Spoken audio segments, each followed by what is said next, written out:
Good morning friends. नमस्कार। आप सबका स्वागत है मेरे इस यूट्यूब चैनल में इन्वेस्टमेंट सीक्रेट्स। आज हम बात करेंगे एफएमसीजी सेक्टर की, क्योंकि एफएमसीजी सेक्टर में एक अच्छा ब्रेकआउट लास्ट वीक हमने देखा था।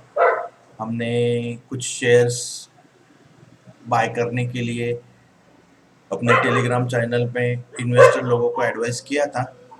तो पूरे वीक में अच्छे रिटर्न्स बने होंगे जिन्होंने भी सही वक्त पे खरीदा होगा। तो आज उन्हीं दो शेयर पे बात करेंगे, एचयूएल, हिंदुस्तान यूनिलीवर और ब्रिटानिया। ब्रिटानिया से शुरुआत करते हैं।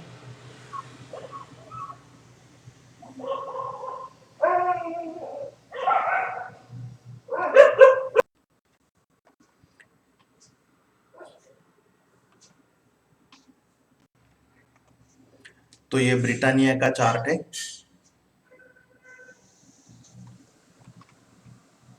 हमने टेलीग्राम चैनल पे इसका टारगेट भी बताया था। तो ये सब ड्राइंग हटा के हम वापस सब लोगों को, जो भी नए लोग हैं, जो भी नए ज्वाइन हुए लोग हैं, उनके लिए एक बार ब्रिटानिया का चार्ट दिखा देते हैं। तो ब्रिटानिया बहुत दिन से 2020 जुलाई से बहुत दिन तक कंसोलिडेशन फेज में था। उसके बाद उसमें एक गिरावट शुरू हुई और वापस एक अप ट्रेंड चालू हुआ है। ब्रिटानिया ने रिसेंटली बॉटम बनाया 3000 का, जो कि प्री कोविड लेवल से भी नीचे था। तो एक बहुत अच्छी अपॉर्चुनिटी थी उसमें बाय करने की। अगर आप देख सकते हैं ब्रिटानिया का, तो एक बहुत ही स्ट्रॉन्ग सपोर्ट था ये ब्रिटानिया का, जो कि बीच में ब्रेक हुआ था और ब्रिटानिया वहां से वापस रिकवर करके आया है। ये जो सपोर्ट लेवल था वो 3320 रुपये था और ब्रिटानिया का 52 वीक्स लो अभी 3050 है। तो हम कुछ ट्रेंड लाइन ड्रॉ करके देख सकते हैं इसमें। तो यहाँ पे ब्रिटानिया ने ब्रेकआउट दिया था, वापस रीस्टेट किया और वापस ऊपर जाने की कोशिश कर रहा है। तो ब्रिटानिया ने अभी फिलहाल एक अच्छा पैटर्न यहाँ पे बनाया है। एक फ्लैग पैटर्न है जिसका टारगेट बहुत ही बड़ा रहेगा।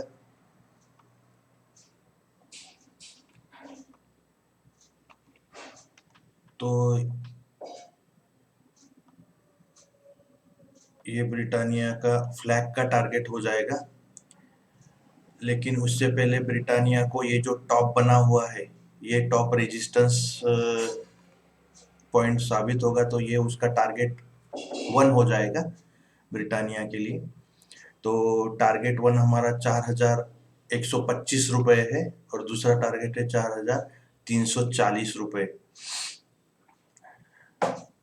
अगर इसको कैंडल में वापस कन्वर्ट करते हैं,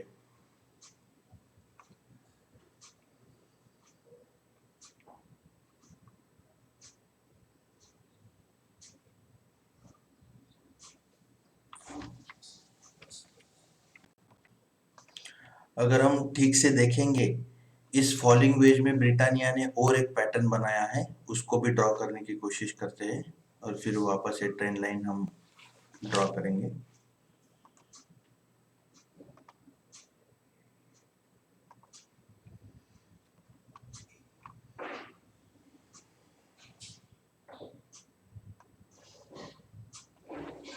लाइन चार्ट में एक बार कंफर्म कर लेते हैं।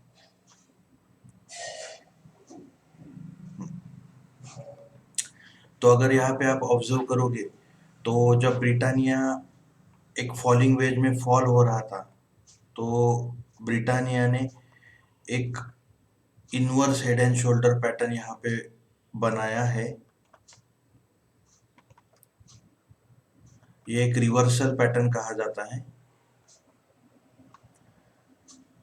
और यहाँ पे ब्रेकआउट देने के बाद रीटेस्ट भी उसी नेकलाइन पे हुआ है। तो एक अच्छा संकेत है, उसी नेकलाइन पे आने के बाद ब्रिटानिया ने वापस जंप लिया है। यहाँ पे आप देख सकते हैं ग्रीन कैंडल से ब्रेकआउट मिला था, उसका रिटेस्ट मिला और फिर वापस ब्रेकआउट मिला। ये एक अच्छी बात होती है और एक अच्छा संकेत होता है कि ये शेयर ऊपर जाने के लिए अभी तैयार है।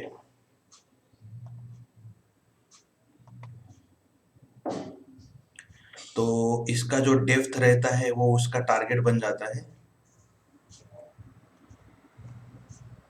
तो हमारा दूसरा टारगेट भी हमें मिल चुका है इस पैटर्न के जरिए। तो ब्रिटानिया के फिलहाल 3 टारगेट हो गए, 4100, 4200 और 4300। फिलहाल ब्रिटानिया 3800 के जोन में है। तो इमीडिएटली यहाँ पे आप खरीदना चाहते हो तो खरीद सकते हो। मैं डिस्क्लेमर देना चाहूँगा, ब्रिटानिया में मेरी इन्वेस्टमेंट है, तो आप अपने फाइनेंशियल एडवाइजर से ज़रूर बात कीजिए। तो इसका जो टॉप लेवल है 3832, मतलब 3830, यहाँ पे आप बाय कर सकते हो। अगर कल शेयर आपको कल परसों कहीं पे भी इसके अराउंड मिलता है 3830 और उसके नीचे कहीं पे भी, तो एक अच्छी लेवल होगी एंट्री के लिए।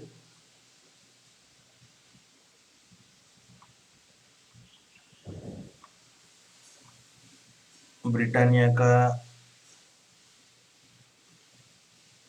लो 2100 रुपये था, जो कोविड का लो था। हम HUL का चार्ट देखेंगे और उसके बाद निफ्टी FMCG का चार्ट देखेंगे और फिर हम डिसीजन लेंगे कि क्या हम अभी इन्वेस्टमेंट ब्रिटानिया और HUL में तुरंत कर सकते हैं क्या। तो HUL का चार्ट देख लेते हैं।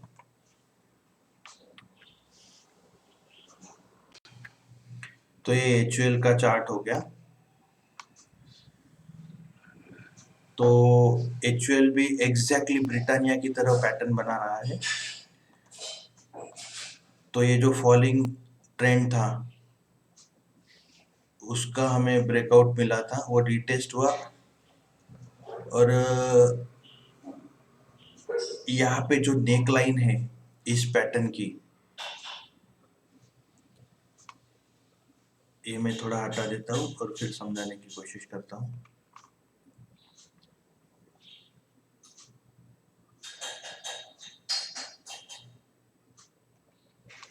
हाँ, तो ये जो फॉलिंग पैटर्न था, जब जैसे ब्रिटानिया फॉल हो रहा था वैसे HUL फॉल हो रहा था। तो आप देख सकते हैं कि ये जो लॉन्ग टर्म ट्रेंड लाइन है इस पे बहुत दिनों से HUL सपोर्ट लेने की कोशिश कर रहा था। फिर वहां से गैप डाउन मिला, सॉरी निगेटिव ब्रेकआउट मिला, वहां पे रिटेस्ट हुआ और फिर HUL नीचे जाने लगा। तो जब HUL नीचे जा रहा था इस फॉलिंग वेज में, तो उसने फॉलिंग वेज के अंदर जैसे ब्रिटानिया ने inverse head and shoulder pattern बनाया था, एग्जैक्टली वैसे ही यहाँ पे एक inverse head and shoulder pattern बनाया। तो वो हम ड्रॉ करने की कोशिश करते हैं।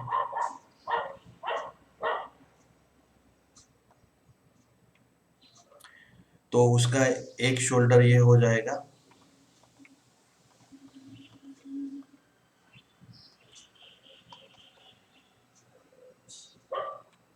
फिर ये उसका हेड हो जाएगा और ये दूसरा शोल्डर, और इसका टारगेट जैसे हमने डिस्कस किया कि इसका डेप्थ उसका टारगेट होता है, तो ये उसका टारगेट बन जाएगा, जो कि हमने ऑलरेडी ड्रॉ करके रखा है आपके लिए। तो लाइन चार्ट में एक बार कंफर्म करते हैं इसको। जी हाँ, तो अगर यहाँ पे देखा जाए तो एक बहुत ही अच्छा पैटर्न HUL ने बनाया है। मैं HUL में और ब्रिटानिया में बहुत ही बुलिश हूँ, तो आप इसमें इन्वेस्टमेंट कर सकते हैं। और जैसे कि ब्रिटानिया ने ऊपर जाते वक्त फ्लैग बनाया है, वैसे ही सेम फ्लैग HUL ने भी बनाया है, जिसका टारगेट ऑलमोस्ट मैच हो रहा है। तो हम एग्जैक्टली टारगेट पे टारगेट के लिए नहीं रुकते, जो भी स्विंग ट्रेडर्स होते हैं वो 5% पहले ही एग्जिट कर जाते हैं, तो 2800 का टारगेट पकड़ के हम चल सकते हैं। दो एक ही रेजिस्टेंस ब्रिटानिया एचयूएल को तकलीफ दे सकता है, जो कि ये लॉन्ग ट्रेंड लाइन है। अगर ये long trend line HUL easily cross कर सकता है तो एचयूएल में बहुत बड़ा ब्रेकआउट मिलेगा और बहुत जल्दी एचयूएल अपना टारगेट अचीव करेगा। अगर एचयूएल वो ट्रेंड लाइन नहीं ब्रेक कर पाता तो क्या पॉसिबिलिटी हो सकते हैं वो देख लेते हैं। तो एचयूएल शायद यहाँ पे जाके थोड़ा रेजिस्टेंस लेके यहाँ पे कंसोलिडेट करके फिर ऊपर जा सकता है, या तो डायरेक्टली कल गैप अप होके इसके ऊपर खुल सकता है और फिर ये जो गैप है वो एचयूएल भरने की कोशिश करेगा। अगर एचयूएल ये क्रॉस नहीं कर पाता है तो तीसरी पॉसिबिलिटी होगा कि एचयूएल वापस नीचे आएगा और सपोर्ट वो इसी लाइन पे लेगा। अगर वो अपॉर्चुनिटी हमें मिलते हैं ये इस किसी लेवल पे एचयूएल को वापस बाय करने की, तो हम अपने टेलीग्राम चैनल में आपको बताएंगे कि वो एक अच्छी लेवल होगी बाय करने के लिए। अभी भी आप बाय कर सकते हो। जो भी इन्वेस्टर लोग हैं वो लॉन्ग टर्म के हिसाब से एचयूएल में खरीदारी कर सकते हैं। बहुत दिन से एचयूएल और एफएमसीजी सेक्टर कंसोलिडेशन जोन में था, तो इसलिए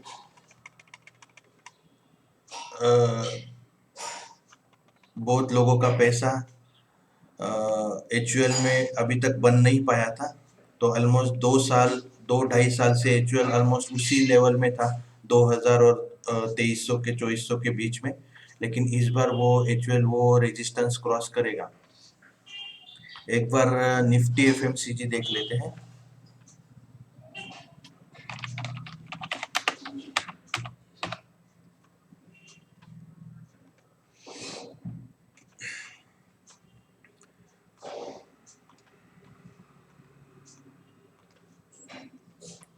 तो ये निफ्टी एफएमसीजी का चार्ट है।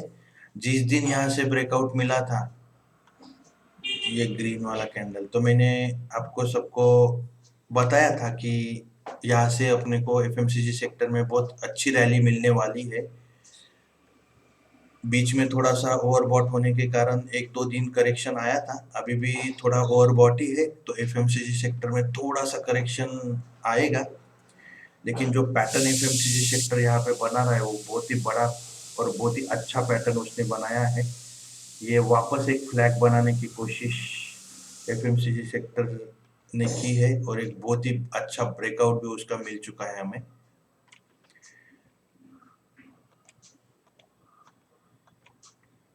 तो इसका जो पोल होगा ये फ्लैग का, वो उसका टारगेट रहेगा। लाइन चार्ट में उसको कंफर्म कीजिए, एग्जैक्ट लेंथ देखिए।